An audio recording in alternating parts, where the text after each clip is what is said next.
My wife and I and daughter have placed in the top 20 nationally in Dutch.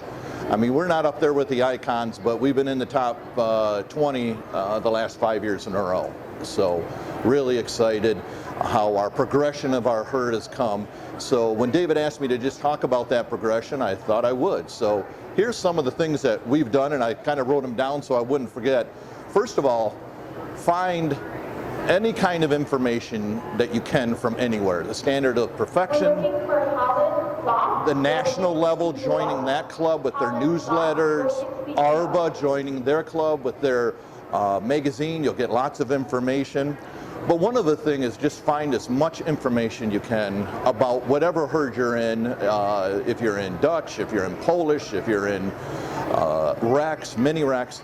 I have actually Dutch books that go all the way back to 1915, and I was reading one actually last night with what do the Dutch, what are they about, how do you improve your herd constantly. Leanne McKinley's been a judge for a long time, and when I first talked to her, she told me, Shell, do everything that you can to improve your herd and so that's what I've kind of gone with. So some of the things that I've done to improve my herd, the very first thing is, I would say, if you're first starting out or if you're needed to start over, which I've had to do with a couple of our colors, is the very first thing, find your best balanced buck.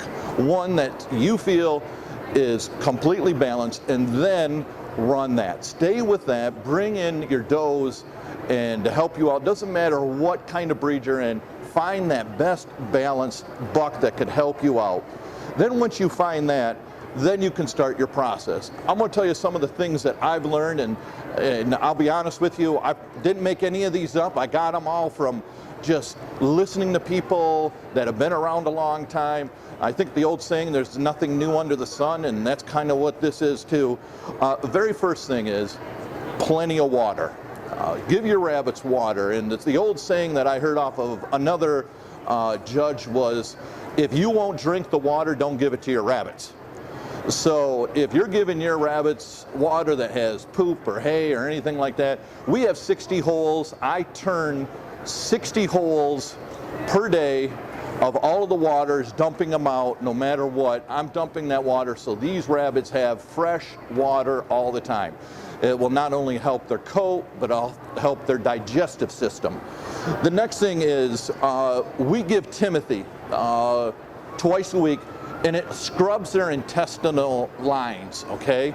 There's these little things that Doc Williamson called phyla, and it helps clean that out with your digestion all the time. The next thing that I had wrote down is lighting.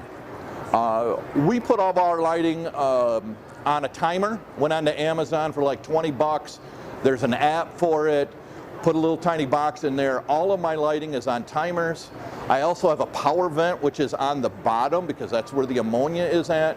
And I just do a power vent, and that's on a timer too. Goes off like 6 times a day for 20 minutes, clears out that, and it gets rid of that. And the reason why I do that power vent is because you want to have ventilation. I've seen on pictures and stuff where they have these stackers that are really packed in together, and I understand there's always a space concern. But I will tell you this, that the more you pack your rabbits into the barn, the harder the ventilation is, which is going to hurt their lungs and all of that, okay? So you want to have plenty of space. As much as it's not how many rabbits you can fit in your barn, it's how many quality rabbits that you can fit into your barn. So you want to have that proper ventilation, proper, if you have to take away one stacker and maybe have a couple feet space between each one, that's what's going to help you to get the ventilation. I will tell you, the one people that I know that I would consider on the Mount Rushmore of Dutch, all of them have so much ventilation in there. They have hanging cages, they don't double, triple stack. But I understand with space you have to do that, but if you're going to do that, have that ventilation to help their lungs. Because if not, you're going to have issues. Speaking from experience. Next thing is, if you're going to a show, keep the same routine. I have found out I really screwed up. I would go to a show and I would feed them a little bit of this and before they go, because of, I kind of like to snack before I go to a show. Well, rabbits like routine. If you are feeding between 7 and 8 every night, guess what? You feed at 7 and 8 at night. If you go to a big show, we feed at 7 or 8. We don't feed, well, because we're going to leave at 4 o'clock, we're going to feed. No. If your show and you're going to be back by 7 o'clock, the only thing that we give our rabbits is water. We don't give them feed or anything like that. And this is what we do. You can do what I'm just telling you what works with us. And doing that really helps out. The other thing, and I will tell you, this is by far the best information that I will tell you to get. If you're at a show and there's a judge, listen for the judge. You can talk all you want, but for that 10, 15, 20 minutes that your rabbits are on the table, that's when you want to listen. And the best spot to be is right here at the end, because this is where the writers, and if they look right straight down the table, you will see a judge all of a sudden, they will do this ducking. They're trying to get the view that these ladies and gentlemen that write for type and body and all of that. And you will see. And then between you staying there and seeing that and listening to the judge, you can start, and just don't stay there for your rabbits. Stay there, I always tell, you already know your rabbits.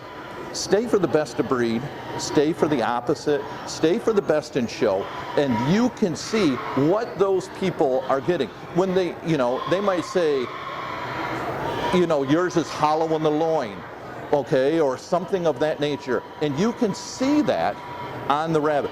Constantly, when the judges are talking, be constantly listening for what they are telling you, because that will help you in the future of anything like that. And you just don't want to do it to one judge. You want to do it to plenty of judges. My wife and I, when we bought our first house, we looked at over 100 houses. Now, I wouldn't recommend that because it drove us crazy.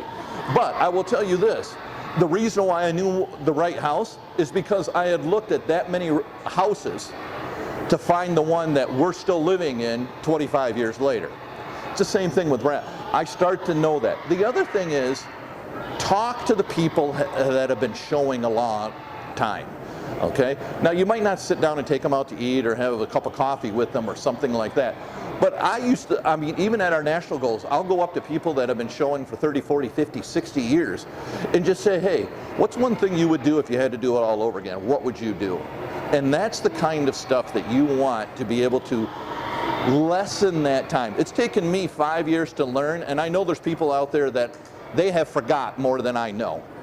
But I have learned and to glean off of every one of those. If you get a magazine and it talks about mini satins, well, you're not into mini satins, I must not need to know that. No, I read it anyways. There's a podcast that's done. David has all of these. I have seen every one of them. I've seen every one of them probably 2 and 3 times, all the time. I see the podcast that Briney puts on. And I listen to those 3 or 4 times. If you're in a car, or you're going to grandma's house or grandpa's house or your aunt or uncle, play it in your ear and constantly glean that information over and over and over again so that it's in you. I work maintenance for a living. I have a huge complex, and I'm always walking around with one in my ear going that. So if you want to further your herd, that's the stuff that you do. I tell everybody that I know, spend 10 to 15, 20 minutes every day learning something to further your herd. And with that, I think your herd, and you will maybe even beat me to the nationals. Thank you for listening. I appreciate your time.